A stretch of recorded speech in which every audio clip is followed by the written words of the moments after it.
Hey guys, Capitalist Film here. Sorry for the hiatus. You know how life is. So I wanted to look at Mac Jones because I think a lot of people, I think Mac Jones is a good example of how a lot of people get way too excited about college quarterbacks who are playing under incredibly easy conditions, aren't really asked to do a whole lot, yet get all the credit for the production that they put up in college. Um, Something that you have to consider about college quarterbacks in general, but sorry, about Mac Jones, but also about college quarterbacks in general, is that most college quarterbacks are playing against defensive players that are, especially when you watch teams like Alabama, for example, um, wide receivers are, way, there's a giant disparity between the wide receivers on Alabama and the corners that they're playing against. Also, too, you have to consider that the pass rush in college is nothing like nothing like the NFL. A lot of these quarterbacks are essentially just playing 7-on-7s. I mean, there are so many throws. This is why, and I think the first play, in a show is one of these plays where, it's a great throw, but you consider the fact that, he's basically throwing, with very little pressure, can step into the throw. It's basically just throwing against air. And there are a lot of downs in the NFL where that's just not the case, where you're going to have to be able to make throws with guys in your face. You're going to have to be able to make throws with, your lineman bumping into you, your lineman in your lap. You need to be able to throw against pressure, and that's something that I think a lot of it's not to say that no college quarterback can throw against pressure. It's just to say that a lot of the college quarterbacks that have high production and things like that are rarely ever in situations where they need to throw against pressure. What people need to understand is that has so much more to do with the situation that's around him, the coaching staff that's around him, the players that he's playing with and throwing to, than it does have to do with his talent, and that applies to any quarterback. Mahomes. I mean, if Tyreek Hill and Travis Kelsey weren't on the Chiefs, would Mahomes still be throwing for 40 and 50 touchdowns? No. So it's a combination of both having a good, competent quarterback, but also having the skill talent around him. I think that people really need to understand that football is a team sport, and that I don't care how good your quarterback is. I don't care how elite your quarterback is. There is, an elite quarterback cannot, succeed in a bad situation. Point is that if you're, I don't care how good you think a quarterback is, you really need an entire team around that quarterback in order for that quarterback to succeed. So I think that you get a lot of that with Mac Jones, at least from what you see in Alabama, where he's throwing to guys who are running wide open. First reads are just coming wide open, creating ridiculous separation. Um, Not much of a need to work through progressions or be very creative because the fact is that Alabama's running plays where they're getting two, three, four guys open on a single play. At that point, it's kind of like well, I mean, I'm sure Teddy Bridgewater probably could have put up good numbers under those conditions, and so it's really not a measure of how good Mac Jones is when you look at his statistics, and it has a lot more to do with how good Alabama's offense was, or also to consider that again, college defenders and college defense is nothing close to what the NFL is like. So there's that too, of course. But Mac Jones, a couple of things can be true at once. Mac Jones, I do think is a beneficiary of playing in a very easy sense, a very easy and quarterback friendly system, which isn't bad. It's just to say that that makes it harder to really evaluate his talent because you don't really get to see a lot of plays where he has to look to the third and fourth read or buy time for somebody to get open. Or manipulate defenders in order to create throwing lanes, for example. You don't really see that from Mac Jones, and that's not to say that he can't do it. It's just to say that he's in Alabama. He didn't really play under conditions where he needed to do it, so it's hard to really evaluate whether or not he can do it because of that. I think Mac Jones is, or at least can be, a good quarterback. I don't think that I'm not really huge on saying that unless it's like a guy that's just a clear special talent or something like that. I'm not really huge on hyping up college quarterbacks, especially college quarterbacks who are again playing in systems like this, playing under conditions like this. I'm not huge in hyping them up, but I do think that there are some good things about Mac Jones. But I also think too that people are really overrating a lot of the things that they say about him. Like people are like, "Oh, he's super accurate." I don't think he's. I'm not saying he's inaccurate. I just don't see any. I mean, again, a lot of these plays are being made from clean pockets. Sorry, excuse me. A lot of these throws are being made from clean pockets. So it's like, well, yeah, like a lot of people said the same thing about Tua. Um, and when you're throwing from clean pockets, you're throwing against air. It's like, yeah, of course, it's a lot easier to be accurate under those circumstances.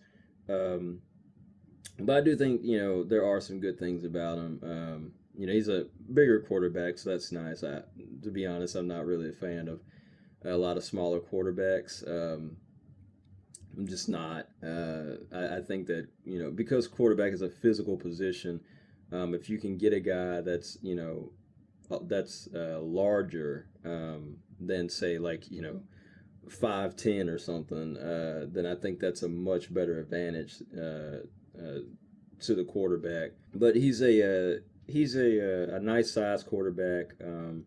I do think that he is competent in the sense that I think he can understand what's being asked of him.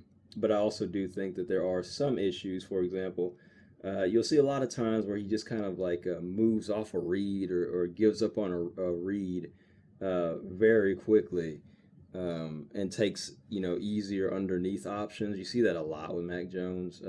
Sort of moving off the first read quickly and just taking the open option underneath. Um, and I hate to say that, like, oh, his stats are inflated, but I do think there is some truth to that. That kind of inflates some of his statistics because he's throwing to open guys underneath, and these guys are playing against college corners, so it's like they generate a lot of run after catch that adds to his statistics um, more so than what would happen in the NFL if he played the same way. But there are some good things, and but there are some things that you would like to see him do more. Also, too, he's just not he's not an elite physical talent, and there that is a limitation to what he can do. But I don't think that you necessarily need to be like Patrick Mahomes, for example, to be able to win games or win championships or whatever. So. Um, I think he has a capacity to be very good, especially if he's coached well. I think he could be good or even very good, but I don't think as far as his ceiling goes, I don't think his ceiling is, I don't think him at his prime is ever going to be as good as, Josh Allen's prime or Mahomes' prime or Cam Newton's prime. Aaron Rodgers' prime. I don't think it's anywhere close to those guys, but again, he could be very good. Um, and considering that you got him at a good value in the sense that you didn't have to trade up for him, which I think would have been a mistake. I think trading up for him definitely would have been an overpay. for what he is.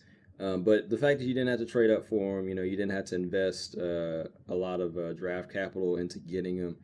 Yeah, I think it's a good value pick, and I'm not I'm not upset about that.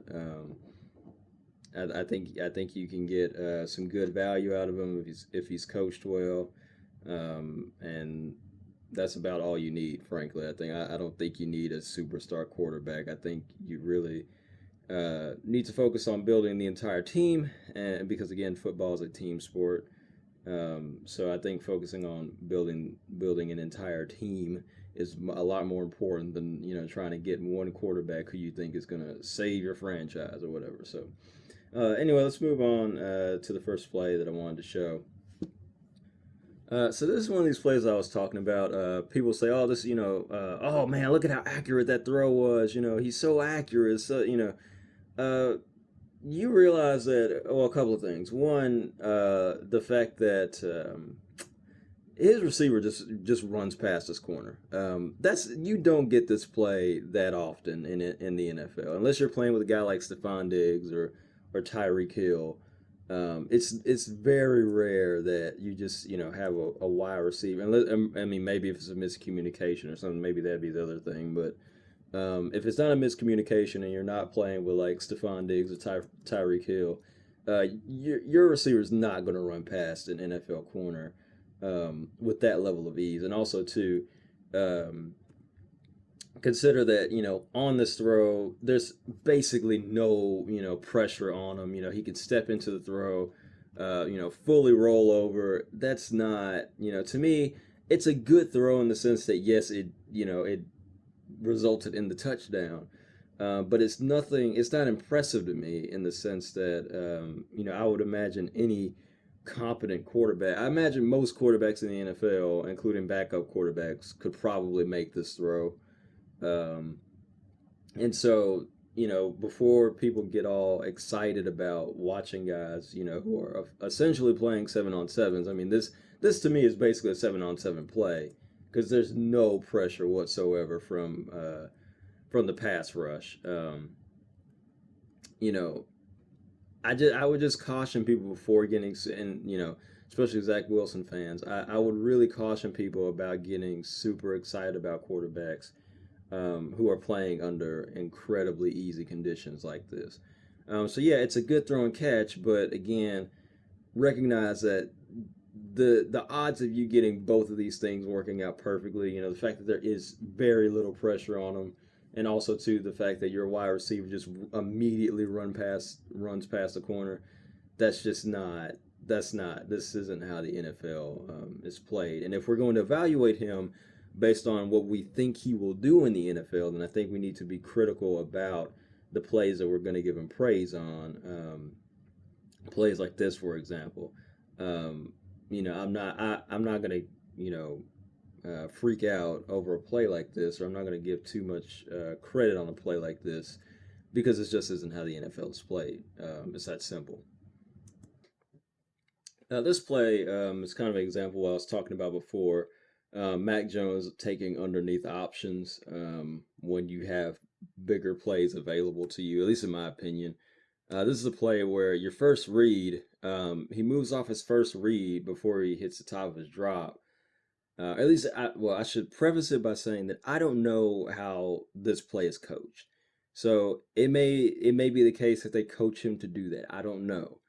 But it just seems odd to me that you would, tell your quarterback to look at a guy on a play like this who's running a route, and then look off of him before you've even hit the top before you've even hit the top of your drop. I just feel like that's very. Um, I just find that hard to believe that they would coach him that way. But I could be wrong. If I am, then feel free to correct me in the comments. But it just seems to me that he looks off this read before. Maybe I should put this in slow motion. Sorry, I'm watching this on YouTube because college film is really hard to find for whatever reason. So this is at least from what it appears to me should be his first read, and he looks at him But for at least it seems to me, before he really needs to. I mean, there's no pressure on, here right now before he moves off that read. Uh, I just don't see a reason why you would look to him and then move off immediately before, there's no pressure and before he's even really gotten out into his route. Hey guys, editing version of Capitalist Film here. So, I thought about this for a couple of days and I wanted to kind of give a little more context for what I mean as far as, he kind of like he looks off that read for no reason, at least in my view. I mean, again, I'll just preface it by saying I don't know how Alabama coaches this play, but I feel like it's very strange that you would coach a play this way, and that kind of leads me to believe that this is more of a Mac Jones issue than it is, the way they coach it. And I got an example of Josh Allen from last year. I think the second game against New England. Again, there's no reason for him to do that. There's no pressure, and I'll show you a play from Josh Allen where he does do this, but it makes sense as far as why he would move off of that read. But it's not even just moving off of that read; it's working to the backside concept because of that the pressure on the front side, or what I mean by front and back side is just like the first side of the concept that he's reading. I'm calling the front side, and then the second half, of the field where the other side of the concept is on, I'm calling the back side. So we'll show this play here where Josh Allen, it's right before he finishes his drop, he feels pressure on that left side and moves off from that front side concept to the back side, finds the open man and hits him. A really good play by Josh Allen as far as the process goes. Now, you could argue maybe he should have, just hung in there and kept with the reads, but I mean, if you see what he's feeling, well, I shouldn't pause it. Sorry. If you see what he's feeling, and I'll play this in half speed so you can kind of see this in real, or not real time. So you cannot see it in real time and see it in slower time, so you can actually process what's going on. So if you'll notice, this is the front side of the concept that he's reading. This side of the field is the concept he's supposed to be reading, but you can see this pressure here, and you can also tell by the way he kind of steps off. That's not how quarterbacks usually hit their drop under clean circumstances. So he kind of steps off, to shift over to the right because he feels, this pressure here. Now you could argue maybe he should just stand in there and read it. Um, I mean, I think there's a case for that, but I just, as far as taking care of the ball, trying to give the play a chance to succeed. Um, I don't think that it's a bad thing for Allen to move off when he sees that pressure, you know, this guy can break loose, at any moment as far as he's understanding, as far as he's seeing it from here. And also to understand that Josh Allen doesn't get to see, the game film. He doesn't get to pause and rewind and slow down like I can. So, you know, I'm not going to criticize him moving off of this concept. Just because in real time these are split second reactions. I feel like that's a good split second reaction to me. I mean, I feel like if you're going to argue that he should have hung in there, I feel like you're basically arguing, for him to uh, take more risks as far as sacks and fumbles are concerned. Because I just feel like it would be bad process for him to just completely ignore this pressure. And so him looking off, especially before he's top of his drop to that backside concept makes a lot of sense to me. And I think is also too a good play by Josh Allen. But you see, he's about to hit the top of his drop. He feels this pressure here. He moves off to the backside concept. This makes sense to me. This where there's no pressure, right? You hit, you're hitting the top of your drop. There's no reason, as far as I'm concerned, for Mac Jones to be moving off this first read. I mean, again, maybe I don't know how this play. I guess I don't know how this play is coached, but maybe this is just how they coach it. But I just feel like it's very weird that you would coach a play like or coach your quarterback to do this.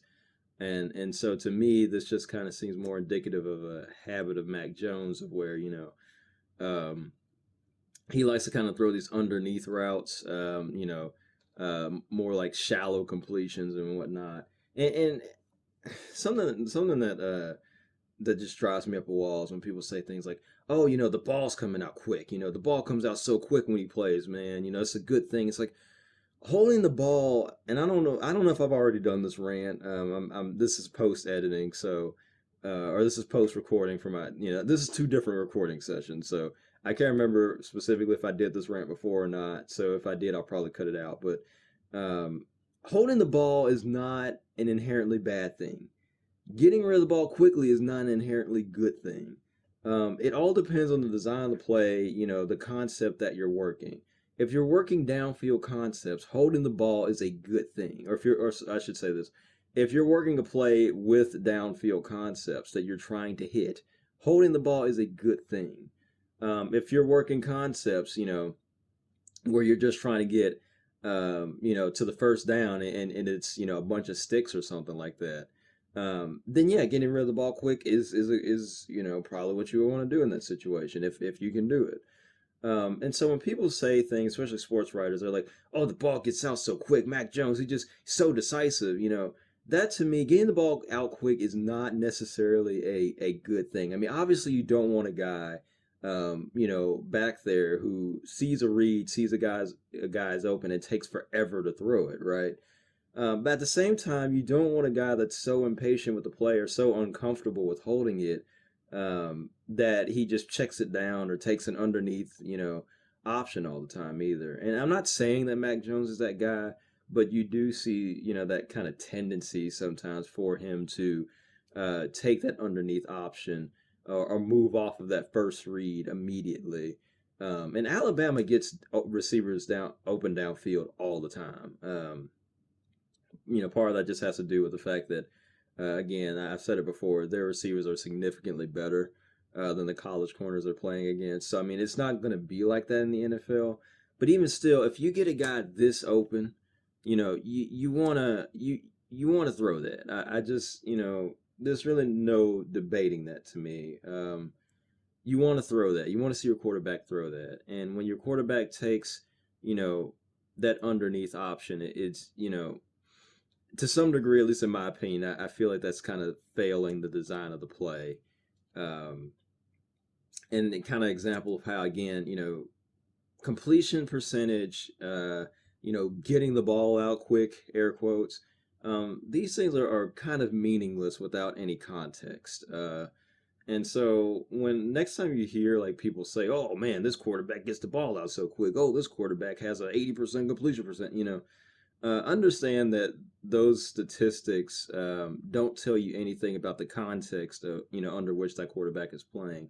And so while those things are always presented as if they are inherently good, they can actually be, things you don't want your quarterback to do, depending on the circumstance. Again, it all depends on the concept of the play. It all depends on, what the play is designed to do.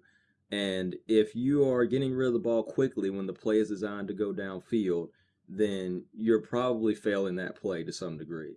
And if you're holding the ball too long, or I say holding the ball too long, I mean, that's a bit of a trickier subject. I mean, obviously you want to hold the ball if nobody's open, right? You don't want to force the ball into a window that's not there. But if you can get the ball out quickly on a play that's designed, to get someone open quickly, then yeah, do that. And in other words, don't look at a receiver that's open and take forever to throw. You don't want to do that. But again, you also don't want to throw the ball so quick or be so eager to get the ball out that you don't allow those downfield concepts to develop. And I think that's one of the things that you kind of see when you look through film of Mac Jones. This is a play here where he does a good job getting leverage, and I think this play is kind of an example of why you need to recognize that quarterbacks are, have to throw over other people. And I think that a lot of times people will say, "Oh, he should have threw it here, but or he should have threw it then." but it's not really open, at least the way people make it out to be. Throwing lanes are very important because, I mean, football is a physical sport where a physical human being is throwing a physical object that has to travel through time and space around physical obstacles. And so um, you can't just say, well, hit the top of your drop, throw it to your tight end.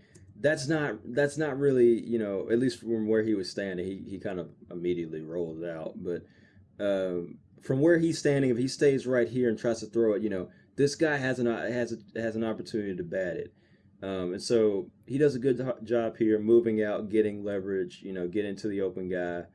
Um, a good job and an example of how football is again a physical sport, where you have to throw around defenders or throw over defenders, and so if you can do things to where you um, can get leverage with guys, then I think that you should do that. If you need to move to get leverage and you can do it, then you should. And this is kind of an example of um, a situation where you would, at least I would say it's good. It would be good process for that quarterback uh, to move to get leverage with that receiver, or it looks like a tight end, but basically receiver. So good play by Mac Jones. Although I can't really speak to the entire like design of the play because again this is YouTube broadcast view, so I mean I can't actually see if anybody gets open downfield. I mean, but and also too I don't know how this play is coached. I mean they may well coach this play that way to get guys downfield, and get the and create a lot of space underneath, for a play like this. I mean that may well just be how the play is designed. I'm not sure. But good play by Mac Jones, and just kind of um, again, an example of why it's important to remember that these guys have to throw against other people, and so they have to do things to compensate for the fact that they're playing against other people. All right, so this play is kind of another example of how he moves off of his first read very quickly and takes an underneath option.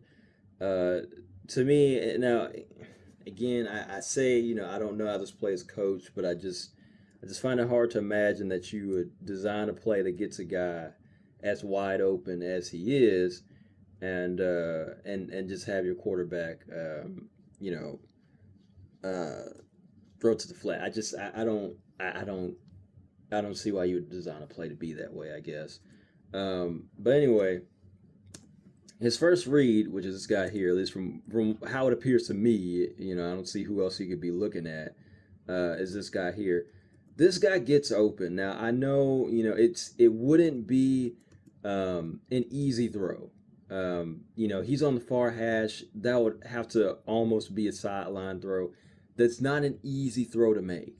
I understand that completely, but it is an opportunity that you would have had to make that throw had you kept with that first read and not moved off to your second read, by the time you hit the top of your drop. I think I think he has time here and even space where he can step up if he needs to make this throw, to get this throw to this guy because he's running open. This is open. I get that he has to throw over these guys, but you know he can throw it. Around this area and clear these guys easily. I think there is an opportunity for that to be a throw. Now I'm not going to say it would have been an easy catch because it certainly would have been a contested catch. But that to me is a good opportunity that was kind of missed because your quarterback um, moved off that read so quickly for the easier completion. All right, guys, back with some more Mac Jones. So these plays are coming against LSU. Obviously, statistically, he had a great game, at least in terms of statistical production. But I think that has, at least from what I saw, of this game, I feel that it had a lot less to do with Mac Jones's inherent talent, and I think it had a lot more to do with the fact that Alabama's offensive structure is just insanely good, at least compared to the defenses they're playing. Um, I mean, guys, it seems like guys get open downfield almost every other play, and at that point, again, it's kind of like I said earlier, I'm sure you could put Kirk Cousins in this, in this kind of if Kirk Cousins were playing again with the offense like this, I mean, I'm sure he would have great statistical production. And not to say that Kirk Cousins is a bad quarterback. It's just to say that the production he would have would suggest that he's a much more talented or elite quarterback than he really is. Kirk Cousins is. I'm not, and again, I'm not saying he's a bad quarterback. I think he's a good quarterback for what he can do. But there are limitations that he has that kind of keep him out of that elite tier, at least in my mind. But anyway, this is about Mac Jones, and I do think something similar of Mac Jones in the sense that he, there are things that he just can't really do, and that kind of keeps him, at least in my mind, out of that sort of like really special quarterback tier, of elite quarterbacks. So this is another one of these plays that I mentioned earlier where he gets the ball out so early on this play, moves off of his first read so quickly. So I'll just let it run. Um, I don't really know why he does this because I've got a play at the end of this last play from this game that I want to talk about. That he makes a really tight coverage throw, and so I don't really get why he's so shy with the ball in these circumstances. The only thing I can think of is probably I went back too far. It's probably that deep sideline throws from the far hash are not easy throws to make, and so I think he probably I don't think Mac Jones really has the arm to make those kind of deep sideline throws again from the far hash comfortably, in the same way that like Mahomes can do, for example. And I mean, maybe that's part of it. I don't know. Maybe he's just not comfortable reading the field. I really can't say. But there's another play where you see his first read, gets open.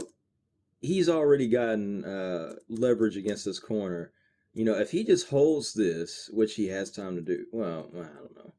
He does have that pressure from the backside. I mean, maybe he doesn't, but even still, he has time, at least in my opinion, to step up here and make the throw to this. But instead, again, that underneath thing, he kind of takes the underneath, option, and it's kind of, would this be an easy throw to make? Absolutely not. Would it be guaranteed to be a completion? Absolutely not. I'm not that's not my argument. My argument is not that, that he for sure would have completed this if he threw it. That's not what I'm trying to say. But what I am saying is that when you've got receivers like this that get separation so quickly against corners, and again, I reiterate that this is not how the NFL is played. Wide receivers, again, unless you're Tyreek Hill or Stephon Diggs, wide receivers don't just blow past corners in the NFL like this. But if they do, on the off chances that they do, you really want to see your quarterback, at least make the attempt. And I want to say it's a first down play. Pretty sure this is a first down play. Let me check and see. I believe it's the same play. It looks like the same play. So let me make sure. Yeah. So this is first down play as well. Yeah, you could say that's a riskier throw to make, to this guy here, but he's got leverage. It's not a whole lot of separation, but at least in my opinion, I think that this throw is worth the attempt, especially on first down. Even if you, and that's kind of one of the advantages that offenses have, drawing deep passing play concepts on first down. You're not likely to get blitzed on the first down. And so if you have the personnel to be able to get separation downfield, on the sideline like this, it's a great advantage to your offense. And even if you don't convert it, again, this is not a high percentage throw. I'm not trying to present it as if it is a high percentage throw, but it's worth the attempt because of the gain that you get from completing this. Let's say this is like a 40% completion completion. It's 40% chance of completion. That 40%, because the value to completing this play is so great, that 40% completion percentage, yeah, 60% of the time you won't hit it, but that 40% you do makes that risk worth it, I feel.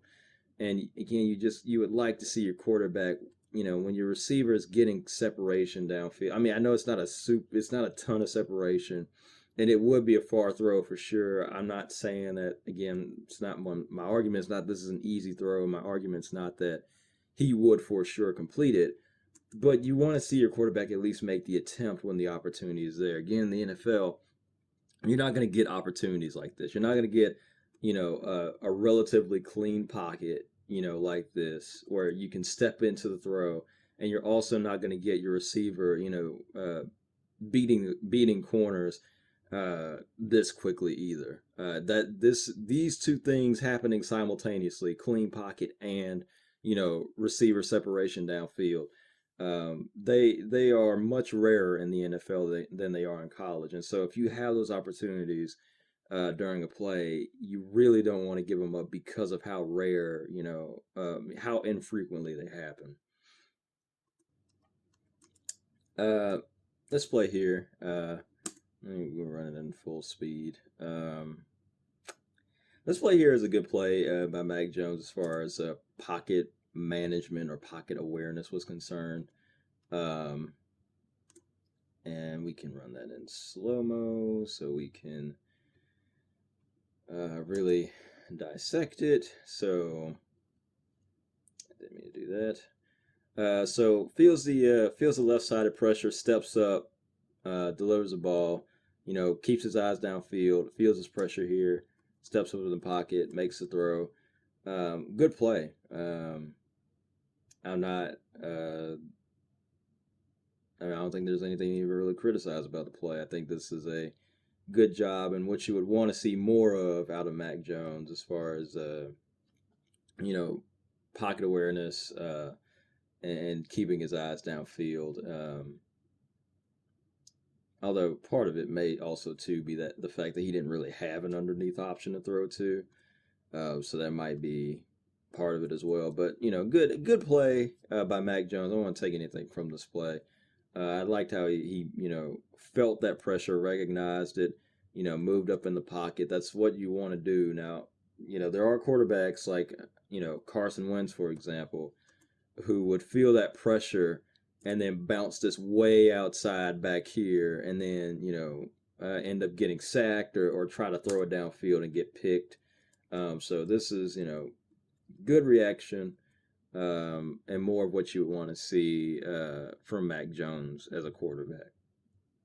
Last play here. Wait, hold on. This may not be the right play. Yeah, I think this is it. Last play here.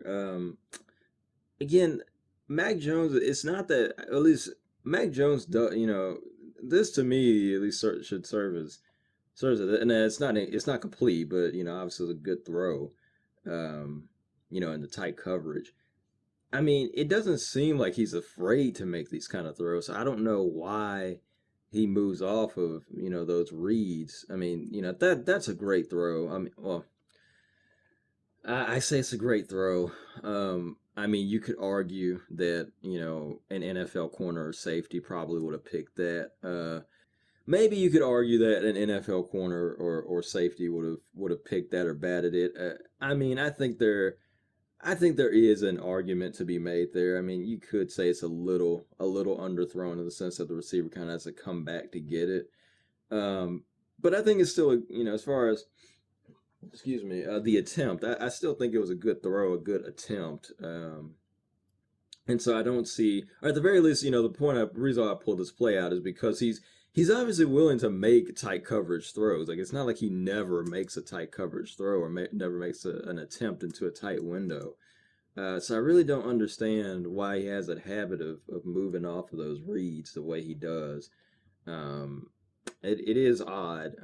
It's definitely something that he's gonna have to learn as far as quarterbacking goes, because again, you don't get those opportunities very frequently in the NFL. And if you do, get that opportunity, you'd hate to leave it on the field because your quarterback wasn't comfortable enough in, reading the play to make the read and make the throw. So um, I think this is probably where we're going to stop with Mac Jones for now. I might come back and do another one of these, but I think I've got enough plays um, shown here to at least do a couple of things. One, to sort of remove a lot of the mythology around him. Again, I don't think he's a spectacular quarterback.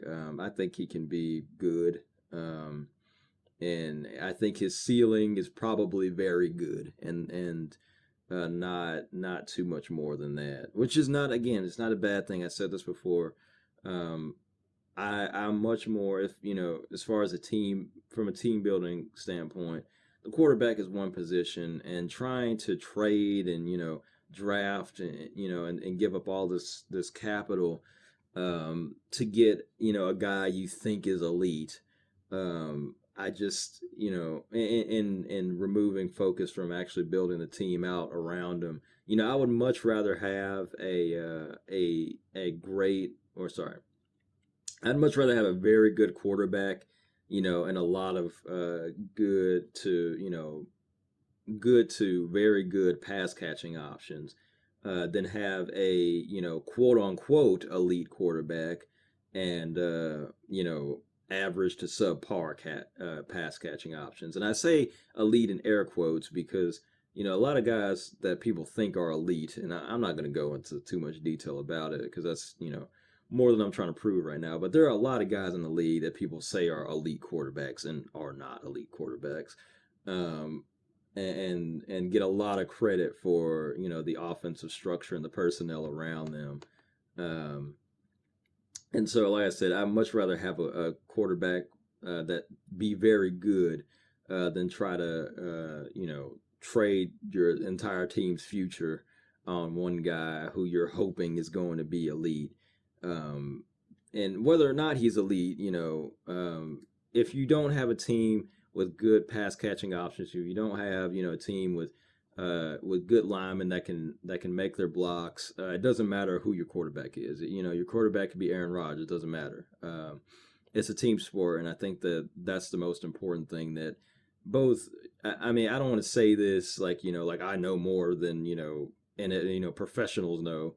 But that's the main thing that I'll just say this. That's the main thing that fans need to concern themselves with, is whether or not the entire team is being built, or the entire team is good, and not look at every player, look at every offense solely through the lens of the quarterback, um, the way that people do, particularly sports writers and the media and fans love to do. That's really the end of the video. TLDR, Mac Jones, he's all right. Make him and can be good, given time and coaching. And I think his peak is very good, which I think is about all you really need. Now I don't know if I won't say whether or not he'll hit that peak, um, based on how many quarterbacks, especially these young quarterbacks out of college, coming to the NFL. Um, I wouldn't bet the rent money on it for sure. But it would be nice to see, as far as his career is concerned, he'll do well if he reaches that, very good quarterback category. So that's all. Let me know if you got any questions and comments, or any, if you disagree with anything I said. Of course, let me know that too, in the comment section. I'll be happy to hear it. Thanks, and bye for now.